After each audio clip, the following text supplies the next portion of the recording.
Assalamualaikum warahmatullahi wabarakatuh. Perkenalkan, nama saya Huliandian. Saya dari jurusan Sejarah Peradaban Islam, Fakultas Usuluddin dan Adab. Di sini saya akan menjelaskan tentang biografi Kiai Haji Muhammad Dimyati Al-Bantani. Kiai Haji Muhammad Dimyati atau yang kerap disapa dengan panggilan Abuya Dimyati atau Mbah Dim, lahir sekitar pada tahun 1925 di Banten. Beliau merupakan putra dari pasangan Haji Amin dan Hajah Ruqoyah. Abuya Dimyati meninggal pada malam Jumat Pahing 3 Oktober 2003 atau bertepatan pada 7 Sya'ban 1424 Hijriah sekitar pukul 3 waktu Indonesia Barat. Umat Muslim, khususnya warga Nahdlatul Ulama, telah kehilangan salah seorang ulamanya, Kiai Haji Muhammad Dimyati bin Kiai Haji Muhammad Amin Al-Bantani di Cidahu, Cadasari, Pandeglang, Banten dalam usia 78 tahun. Pendidikan Abuya Dimyati. Sejak kecil, Abuya sudah menampakkan kecerdasan dan kesolihannya. Beliau belajar dari satu pesantren ke pesantren lainnya, menjelajahi tanah Jawa hingga ke Pulau Lombok untuk menuntut ilmu.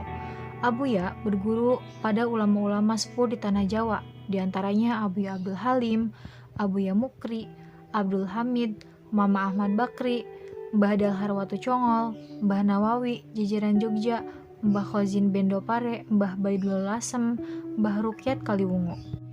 Kekuatan hati dan ketekunan beliau akhirnya mengantarkan beliau menjadi seorang ulama besar dan solih, serta disegani para ulama di seluruh Nusantara. Karena itu, tidak berlebihan apabila kepopuleran Abuya Dimyati setara dengan Abuya Bustomi Cisantri dan Kiai Munfasir Ciomas. Abuya Dimyati merintis pesantren di desa Cidahu, Pandeglang, Banten sekitar tahun 1965 dan telah banyak melahirkan ulama-ulama ternama seperti Habib Hasan bin Ja'far As-Seghaf yang sekarang memimpin Majelis Nurul Mustafa di Jakarta. Dalam bidang tasawuf, Abuya Dimyati menganut thariqah Qadiriyah wa Naqsabandiyah dari Syekh Abdul Halim Kalahan. Tetapi praktik suluk dan tarekat kepada jamaah-jamaah Abuya Dimyati hanya mengajarkan thariqah Saziliyah dari Syekh Dalhar Watu Congol Magelang. Itu sebabnya dalam perilaku sehari-hari beliau tampak tawadhu, zuhud, dan ikhlas. Banyak dari beberapa pihak maupun wartawan yang coba untuk mempublikasikan kegiatan di pesantren selalu ditolak dengan halus oleh Abuya Dimyati. Di waktu mondok, Abuya Dimyati sudah terbiasa thariqat, tidak pernah terlihat tidur, dan keistimewaannya adalah menu makan Abuya yang hanya sekedar. Beliau selalu menghabiskan waktu untuk menimba ilmu, baik dengan mengaji, mengajar, atau mutolaah. Sampai sudah menetap pun, Abuya masih menjalankan keistiqomahannya itu dan tidak dikurangi, bahkan ditambah. Ada beberapa karomah Abuya Dimyati. Yang pertama, Abuya bisa menghatamkan kitab tafsir Ibnu Jarir dalam waktu singkat. Di tahun 1999, dunia dibuat geger. Seorang kiai membacakan kitab tafsir Ibnu Jarir yang tebalnya 30 jilid. Banyak yang tidak percaya si pengajar dapat merampungkannya, tapi berkat ketelatenan Abuya, pengajian itu dapat hatam tahun 2003 Masehi. Beliau membacakan tafsir Ibnu Jarir itu setelah hatam 4 kali membacakan tafsir Ibnu Katsir 4 jilid. Karomah lainnya, beliau berziarah di Baghdad setiap malam Jumat. Teladan Abuya Dimyati. Abuya merupakan sosok yang bersahaja, menjauhi keduniawian, hati-hati dalam berbicara, konsisten dalam perkataan dan perbuatan, ahli sedekah, puasa, humanis. Beliau juga makan seperlunya, ala kadarnya, seperti dicontohkan Nabi Muhammad SAW, dan penuh kasih sayang terhadap umat.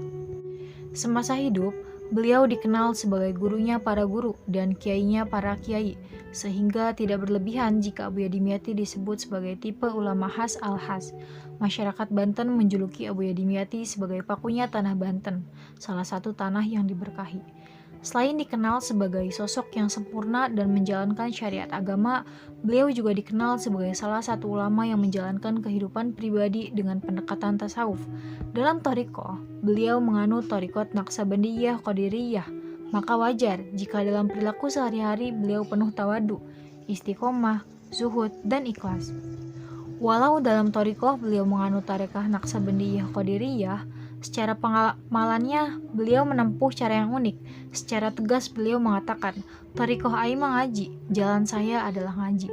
Sebab tinggi rendahnya derajat keulamaan bisa dilihat dari bagaimana ia memberi penghargaan terhadap ilmu.